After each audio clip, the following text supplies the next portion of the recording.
Hello everyone, welcome back to Ranker ji. कैसे हैं सभी लोग? उम्मीद है बहुत अच्छे से प्रिपरेशन कर रहे होंगे और बहुत बड़ी अपडेट आई है। सूरज सर बताएंगे आपको उसके बारे में। यार, जेई 2024 का सिलेबस फाइनली आ गया। एग्जाम कब होगा ये भी आपको पता चल गया, जेई एडवांस 2024 का। अब फाइनली हम ये बात करते हैं भाई कि इसका इम्पैक्ट आपकी प्रिपरेशन में अब कैसे आने जा रहा है।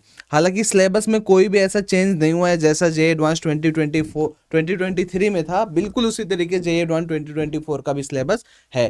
लेकिन सर, हम यहाँ पे ये देख पा रहे हैं जेई मेन 2024 में इस बार काफी ज्यादा सिलेबस में रिडक्शन है। बिल्कुल जैसे प्लेन पूरा का पूरा गायब कर दिया गायब है, कर दिया। टेंजेंट एंड नॉर्मल पूरा का पूरा गायब कर दिया है, और कुछ इंपॉर्टेंट टॉपिक्स जैसे कि अगर हम बात करें इंटीग्रेशन, लिमिटाइजेशन, ये सारी चीजें गायब कर दी हैं। ट्रिग्नोमेट्रिक इक्वेशन गायब कर दिया गया था। बिल्कुल, कहीं ना कहीं ये चीजें जेई एडवांस में सर यहाँ पे कॉन्टिन्यूएशन में, चूंकि आप ऑफलाइन में इतने बैचेस ले रहे हैं, क्लासेस ले रहे हैं, तो आपको क्या लगता है सर, क्या बच्चा उन चीजों को स्किप करके आगे बढ़ सकता है? देखिए, मेरे ख्याल से अगर आप JEE mains point of view से भी देखते हो ना, तो क्वेश्चन कहीं ना कहीं लिंकिंग से आती है। अगर आप सिलेबस देखते हो, पूरे सिलेबस पे देखते हो, मैथ्स की बात करता हूँ मैं, अगर सिंपली मैथ्स में कहीं भी जो टर्म्स है, एक्चुअल टर्म जहाँ से क्वेश्चन आते हैं वो मेंशन नहीं होते। जैसे कि डायरेक्टर सर्कल कहीं मेंशन नहीं है पूरे सिलेबस में।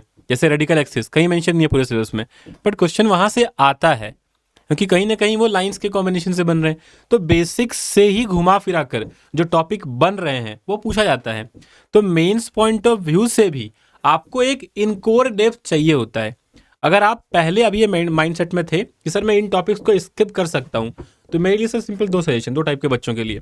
जो रेगुलर स्टडी कर रहे हैं, जो केवल मेंस पॉइंट ऑफ व्यू से नहीं सोच रहे हैं, जो रेगुलर स्टडी है, 2 साल प्रॉपरली मेहनत कर रहे हो, तो उनके लिए बिल्कुल हेजिटेशन की बात नहीं है कि इस टाइम आप जो कटे हुए सिलेबस है उस पर फोकस ना करें।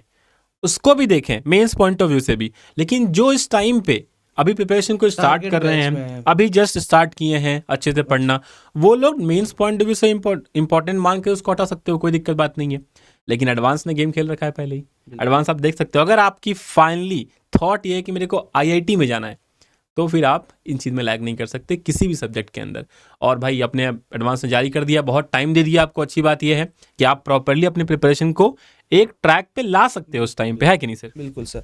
और कहीं ना कहीं मेरा ये सर एक सजेशन बच्चों का, और कई बच्चों के ये क्वेश्चन भी रहता है सर, कि अगर हम प्रिपरेशन कर रहे हैं जेई मेन की अभी, ठीक है सर, तो क्या अभी मुझे अब इन सिलेबस को भी देखना चाहिए जो जेई मेन में रिड्यूस कर दिया गया है, या फिर सिर्फ मुझे जेई मेन पे ओरिएंटेड रहना है, जेई एडवांस में जो भी सिलेबस ऐड किया गया है उसको हम फोकस ना करें?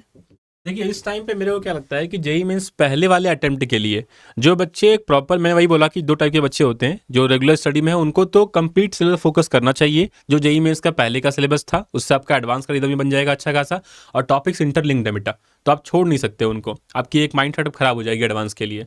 लेकिन जो बच्चे अभी अभी स्टार्ट किए प्रिपरेशन को, वो लोग पहले अटेम्प्ट के लिए इन टॉपिक्स को अपने से रिड्यूस कर सकते हैं।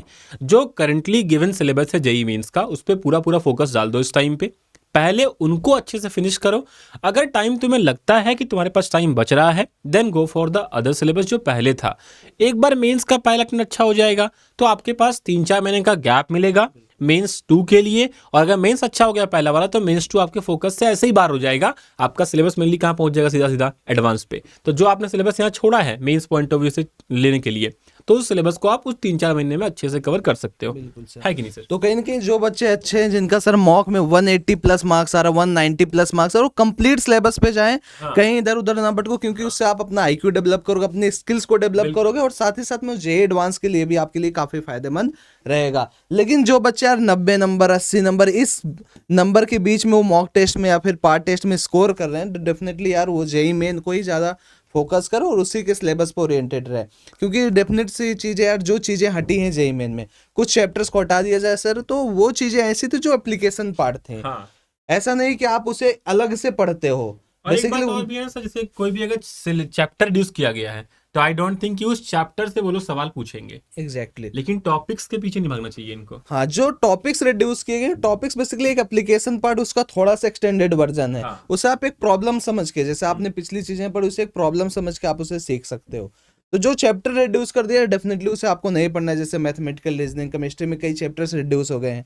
लेकिन अगर किसी चैप्टर से कोई पर्टिकुलर टॉपिक हटा दिया गया, तो उसे आप उतना ज्यादा सेंस में मत लो, आप उसे भी साथ साथ में करते जाओ, नहीं तो आपकी पूरी मेंटेलिटी और साइकोलॉजी बेकार हो जाती है। आप कितना एक्साइटेड हो जेईई एडवांस 2024 के डेट को लेके, और जेईई मेन की प्रिपरेशन आपकी कैसी चली कमेंट में बताओ। और भी आपके कोई क्वेश्चंस है तो मैं और एडी सर मिलकर आपके कमेंट में सारे क्वेश्चंस का रिप्लाई करने वाले, एक बार जरूर बताना। Thank you very much.